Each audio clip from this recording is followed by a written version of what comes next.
बिस्मिल्लाहिर्रहमानिर्रहीम। आज हम स्टडी करेंगे second broad classification of isomerism, stereo isomerism. आज हम स्टडी करेंगे स्टीरियो आइसोमरिज्म को। स्टीरियो आइसोमरिज्म के बारे में हमने स्टडी किया ऑलरेडी कि ये वो आइसोमरिज्म है जिसमें एटम्स की लिंकेज सेम रहती है लेकिन orientation in space is different. Orientation in space is different. हमने पढ़ा ये दो टाइप्स की है, कन्फर्मेशनल और कॉन्फ़िगरेशनल। आज हम पढ़ेंगे सिर्फ कन्फिगरेशनल टाइप्स जो हमारे कोर्स में है। तो first type of stereo isomerism है geometrical isomerism.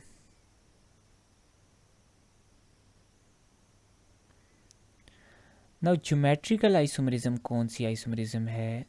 It is that isomerism which arises due to restricted bond rotation.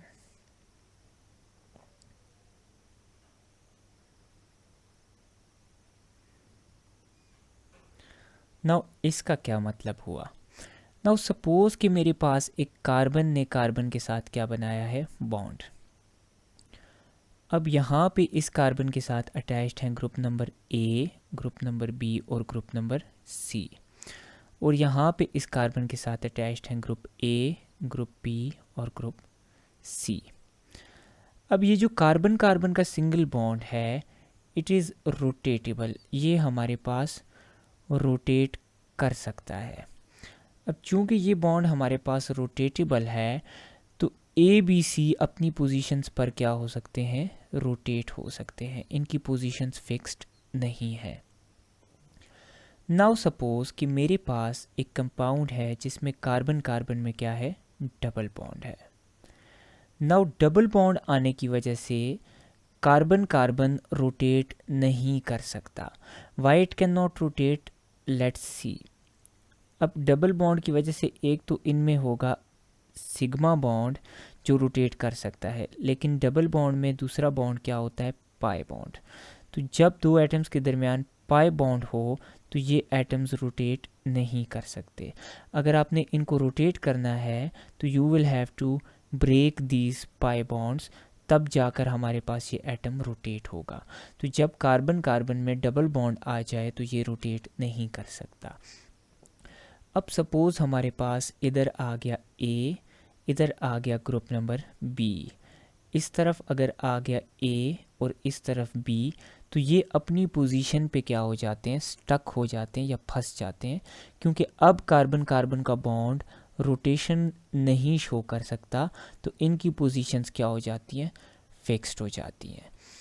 अब मैं ये भी एज्यूम करता हूँ कि इसी तरह का एक और मॉलिक्यूल है जिसमें इधर ए था, इधर बी था, लेकिन अब क्या हुआ? इधर हमारे पास बी आ गया और इधर हमारे पास ए आ गया। अब इसके अंदर हमारे पास क्या होता है?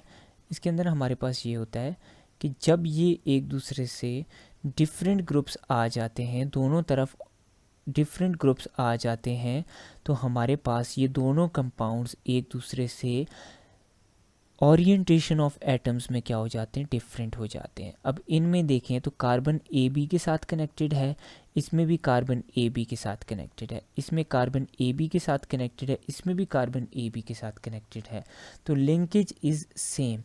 लेकिन अगर स्पेस में देखें तो ये ए आमने सामने है इसमें और बी बी आमने सामने है इसमें, लेकिन इसमें ए बी आमने सामने है और इसमें बी ए आमने सामने है। तो ये दोनों एक दूसरे के साथ ओरिएंटेशन ऑफ स्पेस में क्या होते हैं? डिफरेंट होते हैं। तो ऐसे आइसोमर्स को क्या कहते हैं? ज्योमेट्रिकल आइसोमर्स, जो अराइज करते हैं due to restriction of bond rotation, और रिस्ट्रिक्शन की वजह से कभी कभी सेम ग्रुप्स आमने सामने आ जाते हैं और कभी क्या होता है कि सेम ग्रुप्स ऑपोजिट साइड पे आ जाते हैं।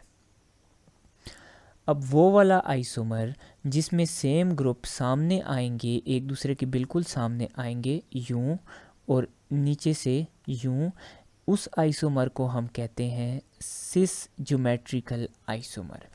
और वो आइसोमर जिसमें सेम ग्रुप्स एक दूसरे के ऑपोजिट आएंगे, उस आइसोमर को हम क्या कहते हैं? Trans geometrical isomer.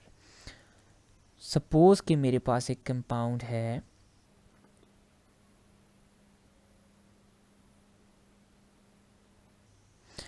इसमें अब दो सेम ग्रुप्स एक दूसरे के ऑपोजिट साइड पे आ रहे हैं, तो इस आइसोमर को मैं क्या कहूँगा? ट्रांस। और इसी तरह का एक आइसोमर है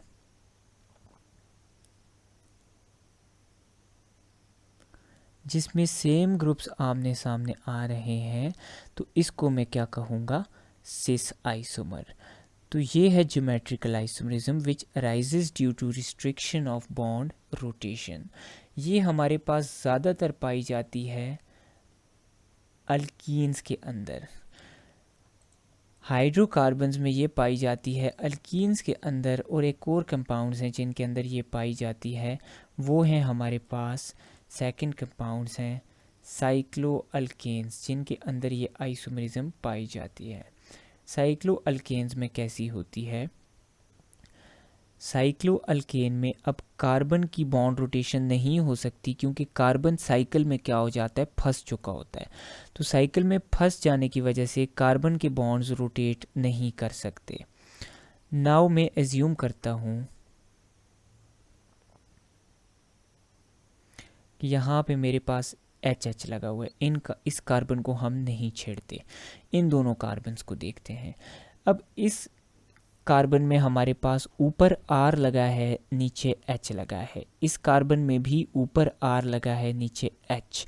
तो अब दोनों ऊपर वाली पोजीशंस पे आर हैं और नीचे वाली पोजीशंस पे एच हैं। तो इस आइसोमर को मैं क्या कहूँगा? सिस आइसोमर, जिसमें सेम ग्रुप्स आमने सामने हैं। अब इसी तरह इसका एक और आइसोमर है,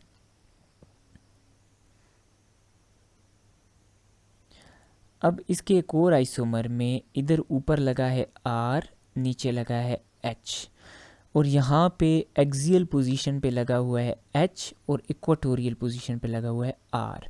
अब इसमें सेम ग्रुप्स ऑपोजिट आ रहे हैं। इसमें ऊपर एक तरफ आर है, एक तरफ ऊपर एच है, इसमें नीचे एक तरफ एच है और नीचे एक तरफ आर है। तो ऐसे आइसोमर को क्या कहेंगे? Trans isomers. तो सिस ट्रांस आइसोमरिज्म या ज्योमेट्रिकल आइसोमरिज्म अराइज करती है due to restricted bond rotation, और ये एग्जिस्ट करती है डबल बॉन्ड वाले कंपाउंड्स अल्कीन्स और साइक्लो अल्केन्स के अंदर।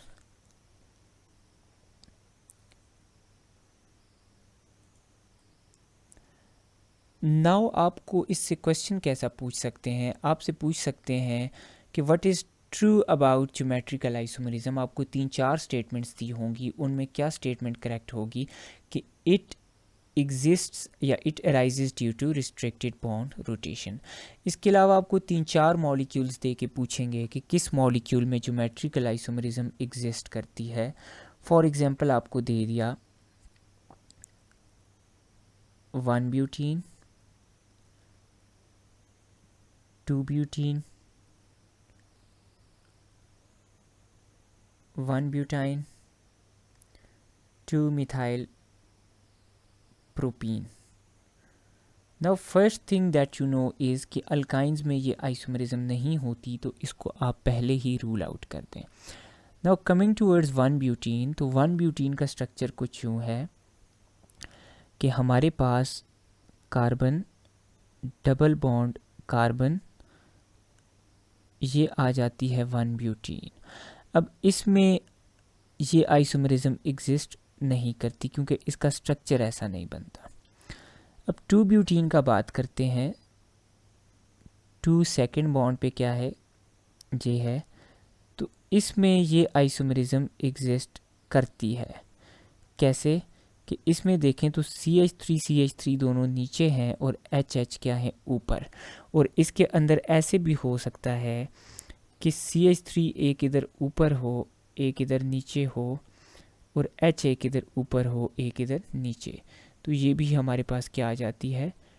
2 ब्यूटीन आ जाती है। तो इसके अंदर ज्योमेट्रिकल आइसोमरिज्म एग्जिस्ट करती है। 2 मिथाइल प्रोपीन को देखें तो प्रोपीन आ जाती है ये, और सेकंड कार्बन पे मिथाइल का मतलब है इधर हमारे पास क्या लगा है, मिथाइल ग्रुप लगा है, और इधर क्या है H और इधर H। तो इसमें दोनों ग्रुप्स कार्बन की इस तरफ हाइड्रोजन है, इस तरफ क्या है CH3।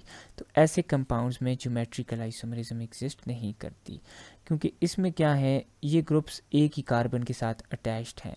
ज्योमेट्रिकल आइसोमरिज्म में जो दो सेम ग्रुप्स होते हैं वो दो डिफरेंट कार्बन्स के साथ क्या होते हैं, अटैच्ड होते हैं। Like this hydrogen and this hydrogen are attached to carbon number 1 and carbon number 2। इसी तरह CH3 भी कार्बन 1 और कार्बन 2 के साथ अटैच्ड है। इसमें कार्बन 1 के साथ HH है और कार्बन 2 के साथ CH3। ऐसे कंपाउंड्स में भी ज्योमेट्रिकल आइसोमरिज्म एग्जिस्ट नहीं करती। इसके अलावा आपको कभी क्लोरो कंपाउंड्स भी दे सकते हैं, आपको CH3 की बजाय कभी क्लोरो ग्रुप भी दे सकते हैं। सपोज़ आपको एक कंपाउंड दे दिया 1,2 डाइक्लोरो ईथीन। तो अब ईथीन क्या है,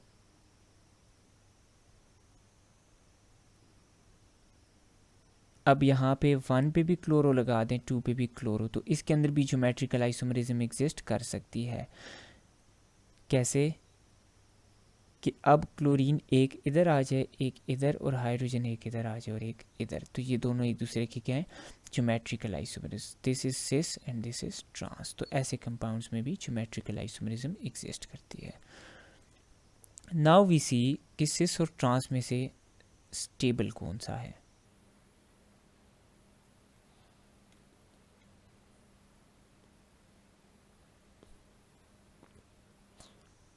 मेरे पास आ जाती है एक सिस alkyne CH3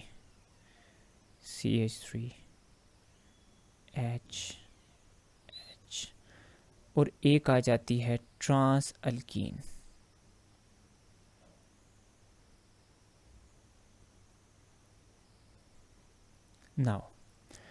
now we know कि CH3 ग्रुप का साइज़ काफ़ी बड़ा है और हाइड्रोजन का साइज़ काफ़ी छोटा है।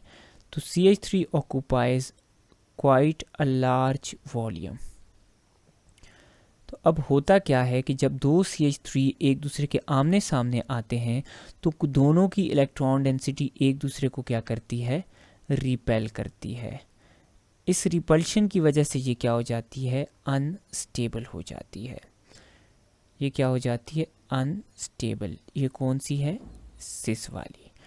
और ट्रांस में आप देखें तो दो जो ऑपोजिटली चार्ज ग्रुप्स हैं वो एक दूसरे के ऑपोजिट हैं। दो जो डिफरेंट ग्रुप्स हैं, सेम ग्रुप्स हैं, वो एक दूसरे के क्या हैं, ऑपोजिट हैं।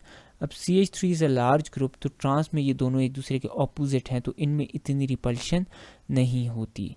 That's why trans is stable compare to cis alkene, क्योंकि ट्रांस में स्टीरिक हिंड्रेंस या बड़े ग्रुप्स की इंट्रैक्शन कम होती है और सिस में बड़े ग्रुप्स की इंट्रैक्शन ज़्यादा होती है। तो इस वजह से ट्रांस क्या है, स्टेबल, और इसकी एनर्जी लो होगी, और सिस अनस्टेबल है, इसकी एनर्जी हाई होगी।